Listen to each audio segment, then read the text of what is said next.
Des États-Unis à l'Italie, de la Hongrie à l'Argentine, de l'Inde à Israël, un peu partout sur la planète, une ombre plane sur nos démocraties.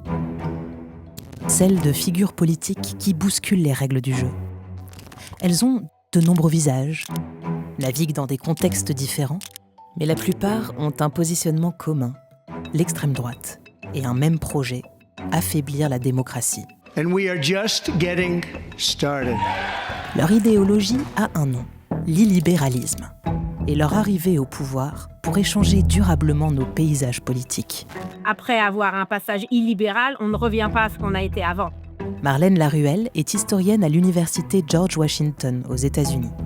En étudiant de près les leaders illibéraux, élus ou favoris des sondages, elle remarque qu'ils ont une stratégie similaire.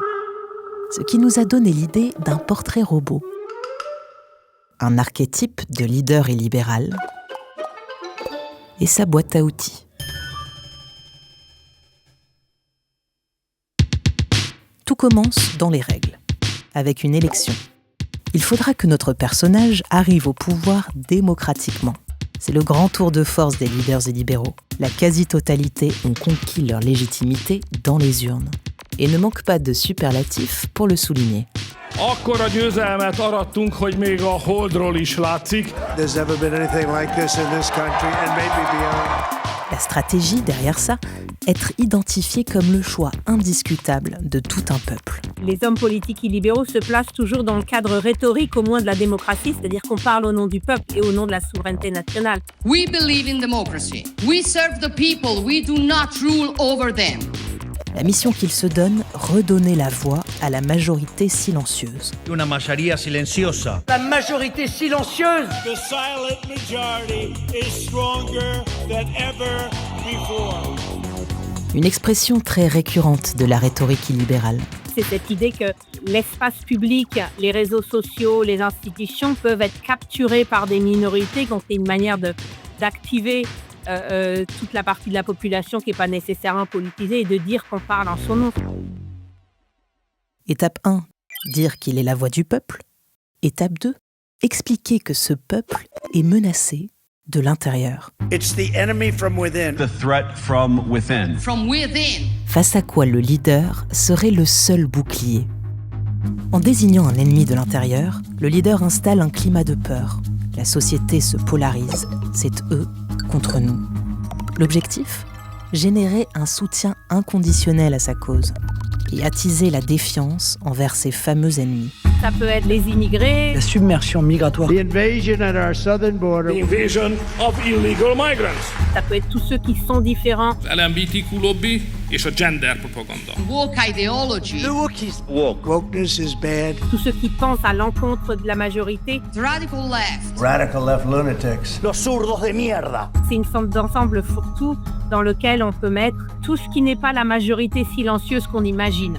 Et dans la rhétorique illibérale, une seule personne peut faire obstacle à ses ennemis. I'm the only thing standing between the American dream and total anarchy, madness and chaos. Maintenant qu'il a désigné ses ennemis, il reste à se débarrasser de ceux qui pourraient se mettre en travers de son chemin, les contre-pouvoirs. Il a principalement 3 cibles. La première, les juges, parce qu'ils peuvent freiner ses ambitions en bloquant ses décisions. The courts are holding us back. This morning, agents of the FBI arrested a county judge in Milwaukee. The White House basically saying that judges who get in the way will be prosecuted. Des juges ont mis en place des pratiques que l'on croyait réservées au régime autoritaire. We have the most activist judicial court on the planet. La deuxième, les médias, parce qu'ils enquêtent, donnent la parole à l'opposition et révèlent des contradictions qui le dérangent. The fake news media. The fake news media. The mainstream propaganda machine. The industrial fake news corporation. Fake news, mabuni. Mabuni. Look at all the fake news back there. Look at that.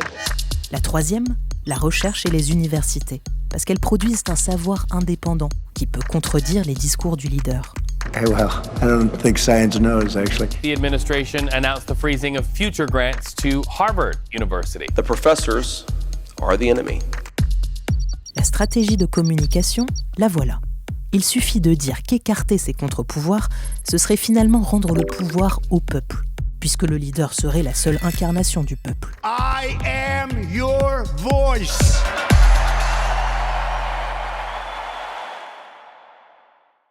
Mais les ennemis du leader illibéral ne sont pas qu'à l'intérieur du pays. Selon lui, la menace vient aussi de l'extérieur. Bruxelles, l'ONU, les accords internationaux. Tout ce qui semble venir d'au-dessus est accusé de nuire aux intérêts du pays. Meghajolunk az idegen akarat előtt, ezúttal brüsszeli akarat előtt, vagy ellenállunk neki. Chi dall'estero dice di voler vigilare sull'Italia manca di rispetto al popolo italiano, che non ha lezioni da prendere. I will put America first every single time, every single day. Le leader illibéral reproche aux institutions supranationales d'être un monde de technocrates, venus lui imposer une idéologie menaçante. Hungary is an old, proud, David-sized nation, standing alone against the woke globalist Goliath. L'Union européenne veut faire la promotion de l'islamisme et du wokisme. The future does not belong to globalists. The future belongs to sovereign and independent nations. Ces nations, encore faut-il savoir qui méritent d'en être ou pas. Pour les illibéraux, être citoyen, c'est adhérer à une culture commune, la famille, les traditions, l'attachement à l'histoire nationale. We affirm our identity and work to strengthen it, because without a deep-rooted identity, we cannot be great again. Pour eux, toute transformation un peu trop rapide liée à la mondialisation, à l'immigration, aux luttes de genre, c'est le chaos.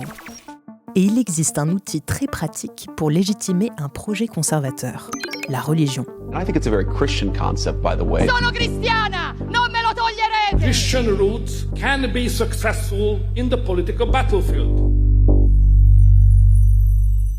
Voilà, les outils sont en place, le leader est paré. En arrivant à se faire élire plusieurs fois, il pourra même implanter durablement son idéologie, jusqu'à la dérive. Un gouvernement illibéral, s'il a la capacité à rester au pouvoir pendant longtemps et à graduellement coopter les différentes institutions, peut se transformer en un régime autoritaire. Un régime où tous les pouvoirs sont bel et bien confisqués par le leader. Aujourd'hui, les regards se tournent vers les États-Unis. C'est un illibéralisme très radical qui est en train de se mettre en place ici. Le cœur du libéralisme lui-même, les États-Unis qui sont en train de basculer. Selon le rapport de cet institut de recherche, le pays vivrait l'épisode d'autocratisation le plus rapide de son histoire moderne. Une bascule qui s'inscrit dans une dynamique plus large. Selon ce même rapport, des régimes autoritaires gouvernent aujourd'hui 72% de la population mondiale. Presque moitié plus qu'il y a 20 ans.